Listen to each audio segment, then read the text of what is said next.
Queen's strong desire to get out and about after lockdown and Philip's funeral. Queen Elizabeth II is keen to increase her workload and is looking forward to a busy summer of public engagements. Her Majesty has been forced to adopt a much lower profile during the course of the coronavirus pandemic. She also spent 8 days in mourning for her late husband, Prince Philip, in April. However, the Queen is said to be focusing on stepping up her public activities as a busy summer period approaches. There is a strong desire from Her Majesty to get back out and about, a palace source told the Daily Telegraph. The palace is expected to announce that the Queen will meet U.S. President Joe Biden and other world leaders before the G7 summit in June. A series of other important engagements are also thought to be in the pipeline. Meanwhile, palace officials are seeking to distance the Queen from the political controversy surrounding a proposed new £200 million national flagship.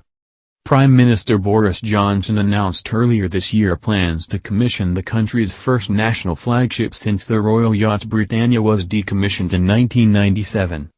It will cost up to £200 million and will host ministerial summits and diplomatic talks, as well as being used on royal tours.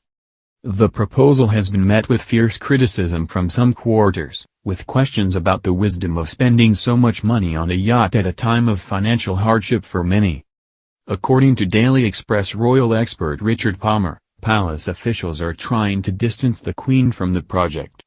He tweeted, "Buckingham Palace is doing its best to distance the Queen from political controversy over the idea of a new £200 million national flagship which she will almost certainly never use." But how many flagships can the Royal Navy have? Is the number limitless? The aircraft carrier HMS Queen Elizabeth is already the fleet flagship. HMS Victory, in Portsmouth Dockyard, is the first Sea Lord's and, thus the ceremonial, flagship.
HMS Queen Elizabeth is already the fleet flagship.